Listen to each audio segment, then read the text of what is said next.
함께 인사 나누십시다. 하나님은 당신을 사랑하십니다.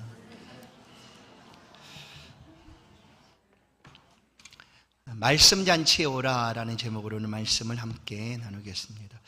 옛부터 잔치하면 먹을 것이 참 많다 이렇게 알려져 있습니다. 그런데 잔치집에 갔더니 소문난 잔치에 먹을 것 없다 하는 그런 말도 들리게 되죠. 그러나 잔치하면 분명히 먹을 것이 풍성한 곳이 바로 잔치 자리입니다. 뿐만 아니라 기쁨과 즐거움도 그곳에는 있습니다. 한 주간 성도들이 삶의 자리에서 열심히 삶을 살다 오늘 우리가 함께 하나님 앞에 베풀어 진 잔치 앞에 나와 왔습니다. 이곳에서 주님이 주시는 은혜도 말씀도 듣고 성도들과 교제도 하고 또 주께서 주시는 풍성한 은혜가 성도들의 심령 속에 있기를 간절히 소원합니다. 그래서 예배는 잔치입니다. 예배는 하나님 앞에 드리는 우리의 잔치, 바로 이 예배입니다. 예수님께서 가장 첫 번째로 기적을 행하셨던 장소가 바로 갈릴리 가나였습니다. 혼인잔치였습니다. 바로 그곳에서 기쁨이 사라지게 될 위기에 놓여 있을 그때 예수님께서 그 기쁨을 지속할 수 있도록 기적을 베풀어 주셨습니다. 물로 포도주를 만드셔서 혼인잔치의 즐거움과 기쁨이 사라질 그 위기에 주님은 그것이 계속될 수 있도록 기적을 베풀어 주셨습니다. 예수님의 말씀은 많은 말씀이 비유로 들려지기도 합니다. 특별히 그 비유 가운데 천국 비유가 참 많습니다. 마태복음 13장은 천국에 관한 비유로 가득 차 있습니다. 오늘 말씀도 예수님께서 천국을 비유하며 들려주시는 말씀입니다. 이 말씀을 들을 때 사랑하는 성도 여러분, 여러분의 심령 속에 천국이 다시 한번 크게 다가오기를 간절히 소망합니다. 뿐만 아니라 천국에서 누리게 될 그 기쁨과 즐거움이 이 말씀을 들을 때 여러분의 심령 속에 가득하게 되기를 주의 이름으로 간절히 축원합니다. 오늘 본문의 내용을 보시면 2절, 천국은 마치 자기 아들을 위하여 혼인잔치를 베푼 어떤 임금과 같으니, 천국이 바로 어떤 임금과 같다라고 이렇게 소개를 합니다. 어떤 임금? 자기 아들을 위하여 혼인잔치를 베푼 임금과 같다. 이 임금이 자기 아들 혼인잔치를 위하여 열심으로 준비합니다. 많은 사람들을 초청하고 그 초청한 사람들에게 가장 귀한 것, 가장 맛있는 음식, 가장 기쁨의 잔치를 배설하기 위하여 분주하게 준비를 합니다. 종들을 보내서 이러이러한 날 우리 아들의 혼인잔치가 있는데 하며 초청장을 건네줍니다. 그런데 많은 사람들이 이 초청장을 받아들였습니다. 이제 혼인날이 되었습니다. 다가오게 되자 이 임금은 종들을 보내서 초청 혼인잔치가 되었으니 와서 이 잔치에 함께 기뻐해 주십시오 하고 종들을 보냅니다. 그러나 초청장을 받았던 종들은 오기를 싫어합니다. 그러자 이 주인은, 이 임금은 다시 한번 종들을 통하여 더욱 정중하게 초청에 응할 수 있도록 또 사람들을 보냅니다. 4절을 보시면 나의 소와 살찐 짐승을 잡았고 모든 것을 갖추어 두었으니 라고 얘기합니다. 나의 소와 살찐 짐승을 잡았고 이 혼인잔치를 위하여 모든 것을 지금 갖추어 두었으니 오시기만 하십시오 하고 종들을 보냈습니다. 그런데 그 종들은 거절합니다. 아니, 거절할 뿐만 아니라 더 심한 행동들을 하게 됩니다. 오늘 이 비유는 천국 비유입니다. 그리고 임금에 대한 모습을 우리가 집중하여 주목하여 볼 필요가 있습니다. 거절하는 사람들은 왜 거절하고 있을까? 그들이 거절하는 이유가 동일합니다. 이 누가복음 14장에도 오늘 마태복음 22장에 있는 이 잔치의 비유가 담겨져 있습니다. 누가복음 14장을 보면 거기도 똑같은 사람들이 초청장을 받아들이는데 그 초청을 거절합니다. 거절하는 사유가 이렇습니다. 나는 밭을 샀습니다. 나는 소를 샀습니다. 나는 장가를 들었습니다. 장가를 갔습니다. 그래서 갈 수가 없습니다 라고 그들이 한결같이 거절을 합니다. 오늘 본문도 5절을 보시면 한 사람은 자기 밭으로 또 한 사람은 자기 사업으로 갔다라고 이렇게 얘기합니다. 이 두 사람이 거절하는 이유가 똑같습니다. 일치하는 점이 있는데 그것은 다름 아니라 자기를 위해서, 자기 자신의 유익을 위해서 내가 더 중요하다, 잔치보다 내가 더 중요하지 하고 그들이 거절을 합니다. 그러나 이미 그들이 초청장을 받아들였다라는 사실은 아주 오래전에 약속을 한 것이죠. 내가 그날 반드시 그 잔치에 참여하겠습니다. 그 약속을 받아들이고 임금은 오는 사람이 어느 정도인지 준비해서 잔치를 진행하게 되는 것입니다. 그때에는 내가 가겠노라라고 말했는데 상황이 달라진 것입니다. 갑자기 자기 밭을 산 거죠. 그리고 갑자기 자기 사업에 문제가 생겼다는 것이죠. 그러니까 도중에 이런 예기치 않은 상황들이 벌어졌습니다. 그때에 이들은 임금의 잔치는 무시합니다. 그들이 행했던 약속 무시합니다. 그리고 오직 자기만을 위하여 내가 더 급하지, 내 일이 더 중요하지, 내가 지금 이런 일을 당했는데 내가 거기 잔치가 무슨 대수냐 하고 그냥 거절합니다. 인생의 많은 문제가 이와 같은 자기애 때문입니다. 자기를 너무나 사랑하다 보니 다른 사람이 눈에 보이지 않습니다.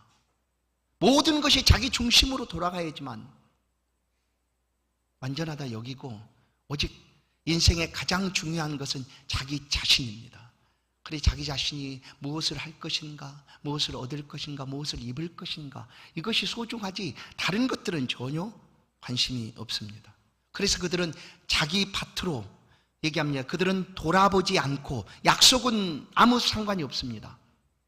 다른 사람과 했던 약속은 의미가 없습니다. 왜냐? 내일이 더 먼저니까. 그래서 그들은 자기 밭으로, 자기 사업체로 떠납니다.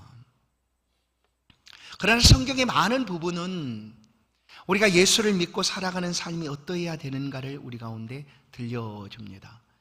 사마리아인의 비유를 통하여 우리가 어떤 삶을 살아가야 되는지, 그 사마리아 사람은 자기의 위험을 무릅쓰고 죽어가고 있는 사람을 건져냅니다. 위기 가운데서 자기가 어려움을 만날 수 있는 상황에서도 죽어가고 있는 강도 맞는 사람을 건져냅니다. 그의 생명을 귀하게 여겼다라는 것이죠. 초대교회 예루살렘 교회의 성도들의 모습을 우리는 보면 이 모습들을 잘 확인할 수가 있습니다. 그들은 자기의 소유를 팝니다. 그리고 가지고 옵니다. 와서 가난한 자들과 함께 나눕니다. 균등이죠. 평균. 없는 사람을 자기 있는 것으로 팔아서 그들로 하여금 구제하고 나누고 함께 살아갈 수 있도록 그렇게 공개하며 나눠준 모습이 초대교회의 성도들의 모습이었습니다. 그런데 이렇게 하다 보면 내 것이 줄어드는 것이 분명합니다. 그러면 어떨까요? 세상의 가치로 보면 손해나는 일이죠. 어리석은 일입니다. 세상은 속에서 삶을 아주 똑똑하고 지혜롭게 살아간다는 것은 뭘까요? 내가 하나를 주면 하나보다 조금 더 와야지만 내가 움직이는 것이죠. 그게 세상적인 가치 아니겠습니까? 그런데 성경은 우리로 하여금 이타적인 삶을 살아가라라고 얘기합니다. 나 아닌 다른 사람을 위해서 살아가라라고 말하는 거예요. 왜 그런가 하면 우리는 이미 죽었다라고 분명히 선언합니다. 믿으십니까? 너는 죽었다라고 얘기하는 거예요. 이전 것은 지나갔다라고 얘기합니다. 그리고 내가 산 것은 그리스도 예수 안에서, 내 안에 그리스도 예수께서 사시기 때문이다. 예수의 생명으로 살아가는 것이다 라고 말씀하시고 우리 가운데 이와 같은 복음들을, 이와 같은 말씀들을 우리 가운데 들려주는 것입니다. 그러나 우리는 예수를 믿어서 이 믿음 안의 길을 걷고 있으면서도 여전히 이 말씀들이 우리 안에 다가오지 않습니다. 그래서 내가 원하지 아니하면 움직이지 않습니다. 내가 손해나는 일 하기 어렵습니다. 그것이 주의 말씀이라고 해도 내어주고 또 살펴주고 이타적인 삶을 살아가라 라고 말해도 내가 움직이지가 않습니다. 예수님이 오른밤을 치면 왼밤을 돌려대라, 속옷을 달라면 겉옷을 주라, 오리를 가자면 십리를 주라. 이 말씀 우리가 상관이 없어요. 왜냐? 나는 그렇게 하지 않으니까. 나는 못하니까. 내가 그렇게 하면 나는 어리석은 자고 나는 손해보는 사람이고 나는 한심한 사람이니까. 그래서 예수의 말씀을 내가 온전히 받을 수가 없는 것입니다. 그러나 주님은 너는 죽었다. 내 안에 사는 것은 나다. 그러니 나를 믿고 그 삶을 살아가라라고 끊임없이 말씀을 통하여 들려줍니다. 예수님 말씀은 빌립보서 2장 4절 각각 자기를 돌볼 뿐더러 또한 각각 다른 사람의 일들을 돌아보아라. 그리고 나의 기쁨을 충만하게 하라. 이것이 성도가 살아가는 삶이고, 그래서 성도의 삶은 이기적인 삶이 아니라 이타적인 삶이다. 그래서 예수 믿는 삶을 살아가면서도 내 기쁨, 내 만족, 내 즐거움, 내 축복만을 구한다고 하면 예수님 말씀하고 있는 이런 사람과 같지 않을까. 누가복음 12장에 이런 사람이 있습니다. 부자죠. 아주 부자입니다. 성도 여러분, 이 땅에서 우리가 부자로 산다는 것이 어리석다라는 표현이 아닙니다. 할 수 있다면 부자로 살아가십시오. 하나님 주신 그 부유함을 많이 누리고 청지기처럼 그것을 나누고 구워주고 빌려주고 나눠주고 섬겨주는 삶을 부자로 살아가십시오. 그 삶은 아주 복된 삶입니다. 그런데 오늘 누가복음 12장의 부자는 왜 어리석다라고 주님이 말씀하고 있을까? 그는 오직 자기 자신이 제일 중요했습니다. 그의 인생에 가장 중요한 것은 자기였습니다. 자기. 내가 어떻게 살아가느냐, 내가 어떻게 먹고 마시고 즐겁게 사느냐, 내가 어떻게 사람들에게 높임을 받고 인정을 받고 존중을 받느냐, 자기 자신이었습니다. 그래서 부자였는데 그 부자의 재물이 많이 있었습니다. 그러나 그것보다 더 크게 채우기를 원합니다. 그래서 자기 소유물로 자기 창고에 가득 채웁니다. 그리고 그 밤에 자신은 이렇게 얘기합니다.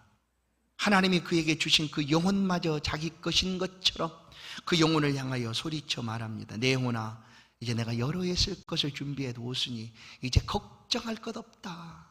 그냥 먹고 마시고 즐기자 하고 그의 영혼을 향하여 그가 말하고 있습니다.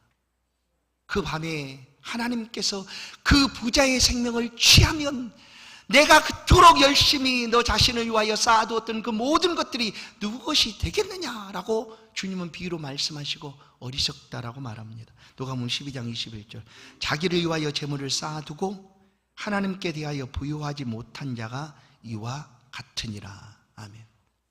자기입니다. 자기. 왜 이들이 거절할까? 임금의 약속도 있었는데 미리 처음에 그 초청장을 받아들일 때는 야 좋겠다, 내가 그 기쁨의 자리에 함께 가서 맛있는 음식도 많이 먹고 기쁨과 즐거움을 함께 나누리라 라고 약속을 했는데 왜 달라졌을까? 자기 때문입니다. 내가 힘들어요, 내가 피곤해요, 내가 못하겠어요 하면 모든 것이 멈춰지는 거예요. 그렇다면 오늘 우리가 믿음을 살아가는 이 믿음의 길에 서 있는데 우리도 그렇게 하고 있다면 이 어리석은 부자 아니면 오늘 본문에 말하고 있는 이 거절하고 있는 종들과 다를 바가 아닙니다.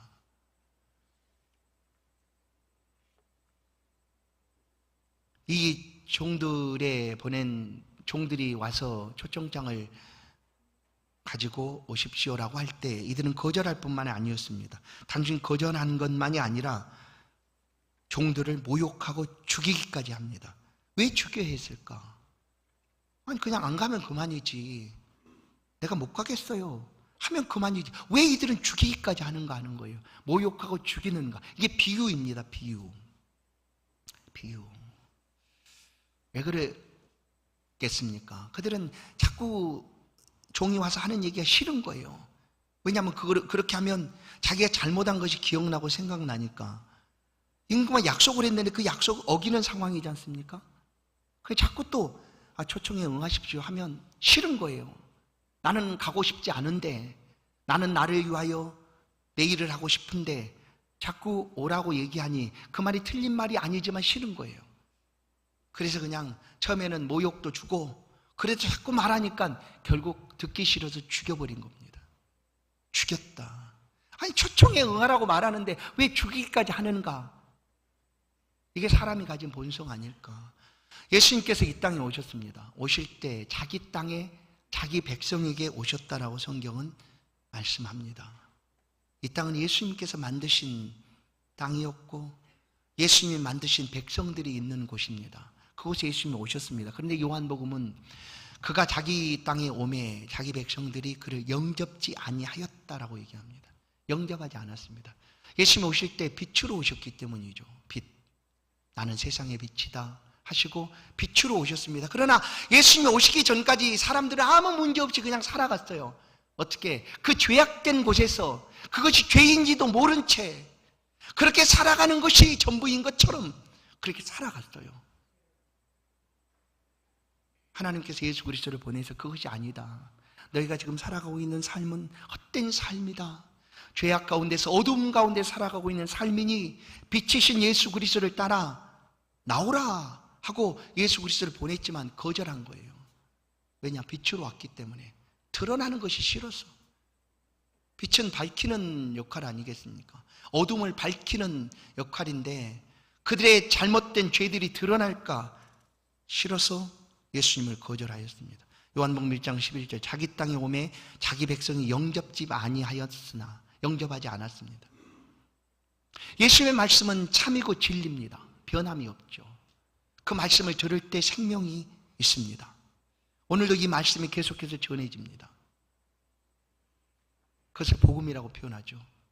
복음으로 예수의 말씀이 전해지는데 사람들은 듣기 싫어합니다. 귀를 막습니다. 거절합니다. 왜 거절할까요? 이 말씀을 들으려고 하면 먼저 그들이 인정해야 되는 것이 있습니다. 뭡니까? 나는 죄인입니다라는 것을 인정해야죠. 여러분, 이 땅에 죄가 없다면 예수가 필요치가 않습니다. 그러나 성경은 말합니다. 모든 사람이 죄를 범하였으니, 모든 사람이, 죄 없는 사람이 아무도 없습니다. 그래서 예수님 필요한데 본인은 인정하지 않습니다. 예수 믿으라는 것이 싫은 거예요. 내가 무슨 죄를 졌다고? 나는 죄 없이 지금까지 살아왔다니까.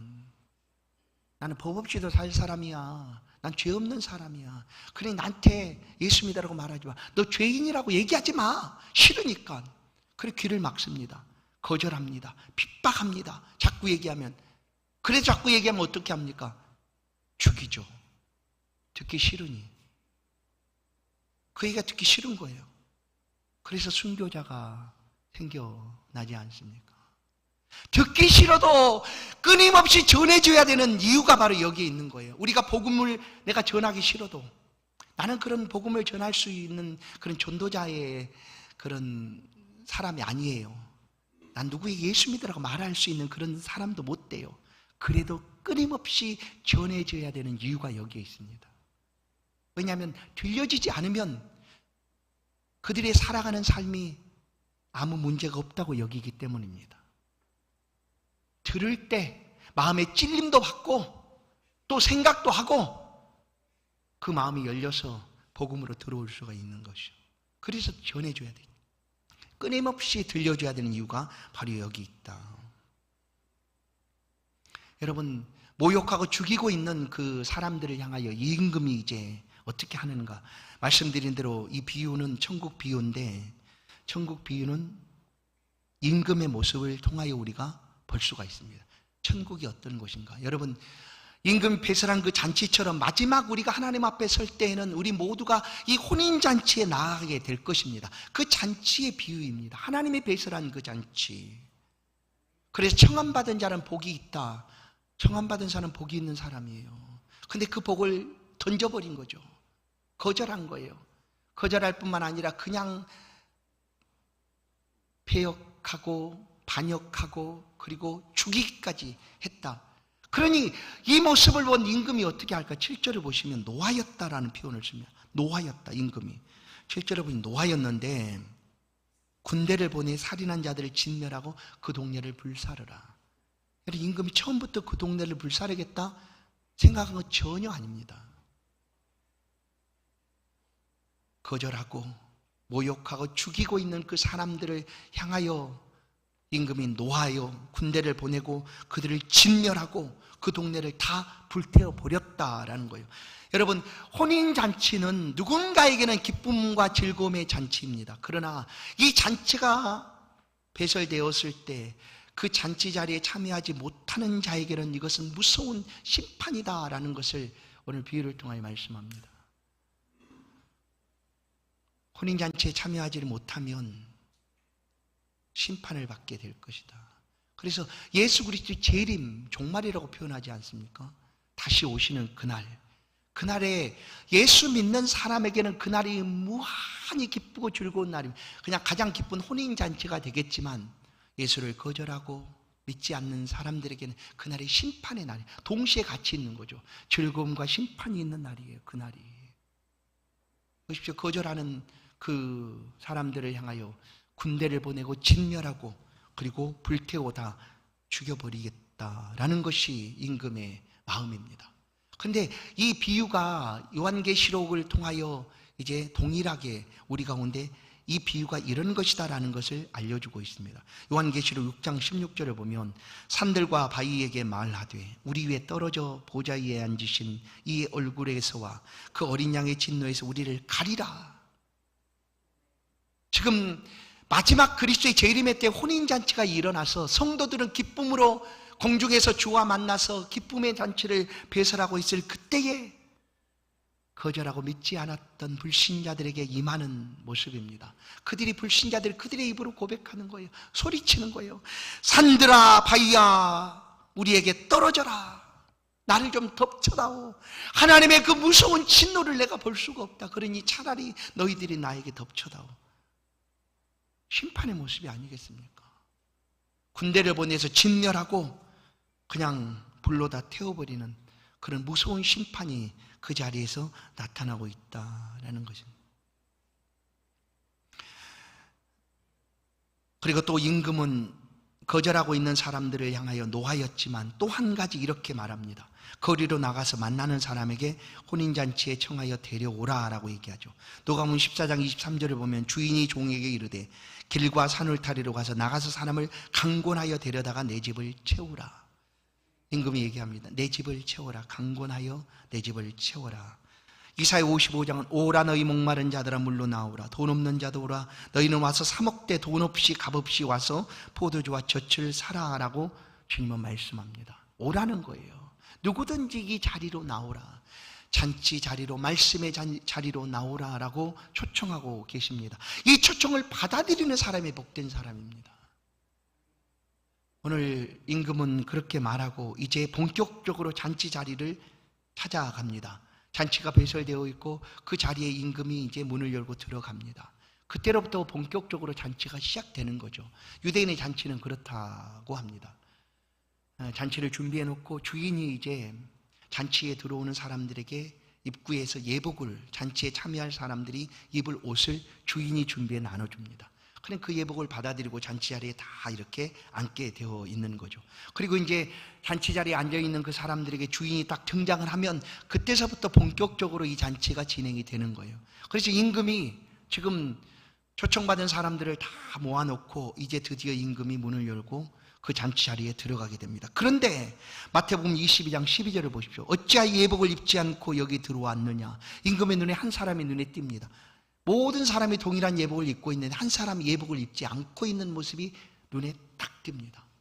그래 임금이 그에게 어찌하여 예복을 입지 않고 이곳에 들어왔느냐. 그래 그가 유구무원 말하지 않습니다. 예복을 입지 않고 들어왔다는 것은 그 잔치를 이제 모욕하는 것과도 같은 거죠. 예를 지키지 않은 일이니 주인을 그냥 모욕하는 모습과도 같은 거죠. 그래서 임금이 부릅니다. 왜 그렇게 하였느냐. 그 사람 말을 못합니다. 그래서 임금이 그를 끌어내어서 바깥 어두운 곳에 쳐놓으라라고 명하고 있지 않습니까? 비유입니다. 비유. 이게 비유의 천국 비유입니다. 비유. 자, 혼인잔치, 곧 잔치 자리에 들어가기 위해서 반드시 준비되어야 될 것이 뭐냐면 예복입니다. 예복. 근데 그 예복을 누가 나눠주는가 하면 주인이 앞에서 나눠주는 거예요. 그것을 받아들이면 되는 거예요. 그거 거절한 거 아닙니까? 그래서 그는 잔치에 참여했다가 쫓겨나서 바깥 어두운 데서 영원토록 이를 갈게 되었다라는 비유입니다. 이사야 61장 10절을 보면 내가 여호와로 말미암아 크게 기뻐하며 내 영혼이 나의 하나님으로 말미암아 즐거워하리니 이는 그가 구원의 옷을 내게 입히시며 공의의 겉옷을 내게 더하심이 신랑이 사모를 쓰며 신부가 자기 보석으로 단장함 같게 하셨습니다. 구원의 옷, 공의의 겉옷을 내게 입히셨다. 누가? 하나님이 입혀주셨다라는 거예요. 계시록 19장 7절 우리가 즐거워하고 크게 기뻐하며 그에게 영광을 돌리세 어린 양의 혼인 계약이 이르렀고 그의 아내가 자신을 준비하였으므로 그에게 빛나고 깨끗한 세마포 옷을 입도록 허락하셨으니 이 세마포 옷은 성도들의 옳은 행실이로다 하더라. 모든 혼인잔치에 참여한 사람들은 옷을 입었다라는 거예요. 새 옷. 그리고 마지막 어린 양의 혼인잔치에 참여할 때도 세마포 옷, 깨끗한 새 옷을 모든 신부들, 성도들은 입고 그 자리에 참여하게 된다라는 말씀이죠. 말세를 살아가고 있는 성도들을 향하여 로마서는 이렇게 권면을 해줍니다. 로마서 13장 14절 오직 주 예수 그리스도로 옷 입고 정욕을 위하여 육신의 일을 도모하지 말아라. 오직 주 예수 그리스도로 옷 입고. 여러분, 이 옷을 입다라는 것이 무엇일까? 그것이 바로 믿음입니다. 믿음을 가지라는 거죠. 믿음이 없이는 천국에 들어갈 수 없다는 것이 우리가 확실하지 않습니까? 그런데 이 그리스도로 옷 입으라, 예복을 입으라 하는 것은 오늘 계시록 아까 말씀드린 대로 계시록 말씀을 보면 19장 말씀을 보면 이렇게 얘기합니다. 세마포 옷은 성도들의 옳은 행실이로다 라고 얘기합니다. 성도들이 가진 옳은 행실이라고 얘기하는 거예요. 믿음이 가진 열매들입니다. 마태복음 7장 21절을 우리가 읽어가다 보면 이 말이 왜 이렇게 어렵지? 이해가 안 된다라고 여길 수도 있습니다. 난해한 구절이기도 합니다. 왜냐하면 우리가 예수를 믿는다는 것은 그냥 천국입니다. 믿음으로 곧바로 천국이죠. 예수를 믿으면 천국입니다. 그게 분명합니다. 그런데 마태복음 7장 21절을 보시면 나더러 주여 주여 하는 자마다 다 천국에 들어갈 것이 아니요 다만 하늘에 계신 내 아버지의 뜻대로 행하는 자라야 들어가리라 라고 얘기합니다. 그래서 고민되는 거예요. 아니 언제나 예수만 믿기만 하면 천국 간다고 하면서 왜 이제는 주여 주여 한다고 해서 천국에 들어갈 수 없다고 말하는가? 내가 예수 믿었다는 것을 누가 어떻게 알 수가 있을까? 어떻게 알 수가 있을 것 같아요? 여기서 예수 믿었어요 하고 그러니까 인을 새겨놔가지고 딱 보이게 돼 있습니까? 여기가 예수 사람 뭐 이렇게 써 있습니까? 등판에 뭐 예수 믿는 사람 이렇게 써 있습니까? 우리가? 알 수 없어요. 아무도 몰라요. 세상 밖으로 나가 있으면 저 사람이 예수 믿는 사람인지 아닌지 알 수 없어요. 입을 떼지 않고 스스로 얘기하지 않으면 알 수 없습니다. 어떻게 알 수가 있을까? 아는 방법이 있다라고 성경은 가르쳐 줍니다. 예수 믿었다라는 것이 이것이 참인지 정말로 예수 믿는 것인지 그것을 어떻게 아느냐? 열매로 안다고 얘기해요. 열매로 알리라. 예수 믿는 사람에게는 삶의 열매들이 있습니다. 어떤 사람 나 예수 이제 믿었으니까 내가 죽기 전에 한 1분 전에 십자가의 강도 알기는 잘 알아요. 골고다의 언덕 십자가의 강도처럼 내가 예수 믿습니다. 뭐 이렇게 할 거야. 그렇게 하는 사람도 있어요. 얼마나 어리석은 일일까. 농담이라도 그래서는 안 되죠. 우리로 하여금 예수 믿게 하시기 위하여 하나님께서 우리 가운데 행하신 일이 얼마나 놀라운데 그런 식으로 무시할 수가 있을까. 그리고 예수를 믿었다는 것은 단순히 그냥 예수 믿음으로 살아가는 거 아니라 그 삶의 열매가 있다는 선한 행실, 착한 행실, 그 행실들이 보여지게 된다는 것입니다. 성도 여러분, 우리 가운데 어떤 열매들이 있습니까? 내가 가만히 있어도 저 사람은 예수 믿는 사람이야 라고 알 수가 있는가? 그것이 옷입니다. 옷. 그리스도로 옷 입고라는 것은 예수 믿음의 증표요, 증거입니다. 그것이 바로 우리의 삶의 열매로 보여지기 때문입니다. 그래서 나더러 주여 주여 하는 자마다 천국에 들어갈 것이 아니요, 이거 걱정할 일이 없어요. 왜냐하면 예수 믿는 사람에게는 당연히 열매가 있습니다. 너희가 열매를 저절로 맺나니 그리스도 예수 안에 있으면, 포도나무이신 예수 안에 가지로 붙어만 있으면, 믿음으로만 있으면, 그것이 참이라면 우리는 저절로 열매 맺는 거예요. 내가 어떤 열매가 있지 걱정할 거 없어요. 이 마태복음 7장 21절 말씀 때문에 나는 열매가 하나도 없네, 나는 예수 믿는 게 아닌 거야. 여러분, 우리가 마음으로 믿어 의에 이르고 입으로 시인하여 구원에 이르느니라. 그 믿음으로 우리가 하나님 앞에 다 고백하지 않았습니까? 그럼 그 믿음은 참입니다. 의심하지 마십시오. 그리고 이제 삶을 살아가는 동안 여러분의 삶의 열매들이 분명히 있습니다. 그렇게 그리스도로 옷 입고 마지막 주께서 오시는 그날 어린 양의 혼인잔치에 우리는 똑같이 참여하게 돼서 하나님의 기쁨의 잔치에 은혜를 누리게 될 것입니다. 성경은 분명하게 우리 가운데 말합니다. 말씀 잔치로 오십시오. 이곳에 생명이 있습니다. 이곳에 즐거움이 있습니다. 하나님이 주신 우리 영혼의 기쁨과 즐거움은 다른 것으로 채워지지가 않습니다. 하나님의 말씀입니다. 하나님의 말씀을 들을 때 우리의 삶에 풍성함이 있고 은혜가 있고, 그래서 계시록 19장 9절은 혼인잔치에 청함받은 자들은 복이 있도다. 여러분 청함 받으셨습니까? 거절하지 마십시오. 그리고 그 청함받은 삶의 자리에서 이 말씀의 은혜를 누리며 살아가십시오. 요즘 코로나 팬데믹 상황을 지나면서 교회들이 어려워졌다는 것은 부인할 수가 없습니다. 어려워졌습니다. 성도들의 모임의 수도 작아졌고, 그래서 함께 모이는 일들이 점점 더 작아졌습니다.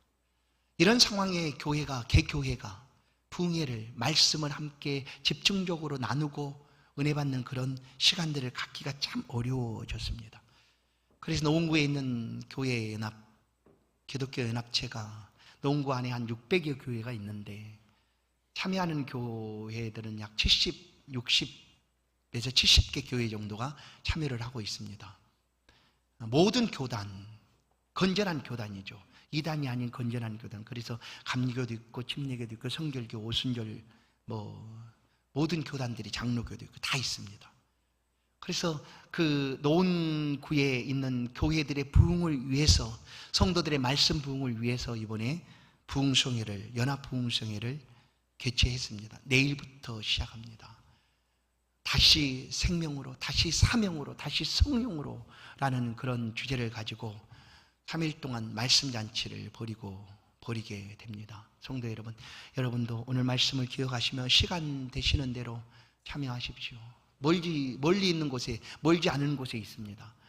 이 뒷길로 해서 조금만 가면 차로 한 10분 정도, 5분에서 7분 정도 가면 순복음 노원교회를 만날 수가 있습니다. 그곳에서 함께 말씀의 은혜를 누리십시오. 그리고 사모하는 마음으로 그곳에 가면 우리와 똑같은 동시대에 우리도 예수를 믿고 믿음으로 살아가고 있는 것 아니겠습니까? 그런데 우리 모습과 또 다른 성도들의 삶의 모습들을 함께 만나볼 수가 있습니다. 얼마나 간절한지, 얼마나 열심을 내고 있는지, 얼마나 은혜를 사모하고 있는지 우리 안에서도 볼 수 있겠지만, 또 많은 성도들이 함께 모여서 하나님을 구하고 있는 그 자리에서 만나게 되지 않겠습니까? 그것이 도전이 되고 또 은혜가 되지 않겠습니까? 사랑하는 성도 여러분, 말씀의 잔치에 오십시오. 오실 때 기억하십시오.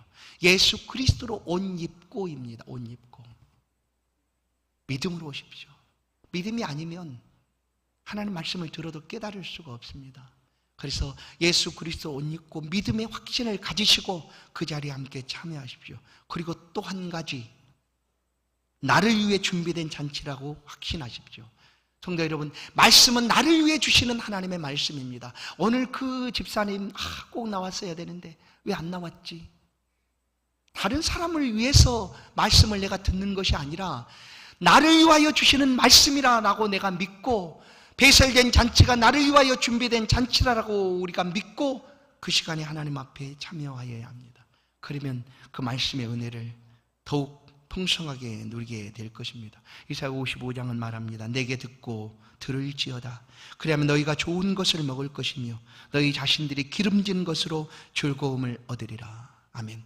우리 영혼의 기쁨과 즐거움은 다른 것으로 채워질 수가 없습니다. 하나님의 말씀입니다. 이 말씀을 들을 때 우리 영혼이 만족을 얻고 우리의 삶이 형통하고 평안하게 됩니다. 사랑하는 성도는 평생 말씀의 잔치에 나오십시오. 평생 말씀 앞에 서십시오. 그리고 그 말씀의 은혜 가운데 주시는 풍성한 하나님의 은혜를 누리며 살아가십시오. 그 삶을 복되게 인도해 주실 줄로 믿습니다. 기도하겠습니다. 하나님 감사합니다. 좋으신 하나님, 우리가 말씀 앞에 서게 하시고 말씀 잔치에 나올 수 있도록 도우시니 감사합니다. 매일 매 순간 매주일 하나님 말씀의 은혜의 잔치 앞에 섭니다. 우리에게 말씀하여 주시고 내게 필요한 말씀들을 들려주시고 나로 하여금 천국의 소망을 더욱 분명하게 확실하게 붙잡고 믿음의 삶을 살아가도록 들려주시는 말씀들 다시 한번 세움을 얻게 하시고 은혜 받게 하시고 또 살아가는 삶에 하나님과 동행하며 승리하는 삶을 살 수 있도록 은총을 더하여 주옵소서. 주의 백성들의 삶의 모든 발걸음 지키시고 보호하여 주옵소서. 어려움 만나지 않도록 주의 말씀을 사모하며 주 앞에 있을 때 주께서 풍성하게 채워주시고 함께하여 주옵소서. 예수 그리스도의 이름으로 기도하옵나이다. 아멘. 찬송 436장입니다. 귀한 예물을 하나님께 봉헌드립니다.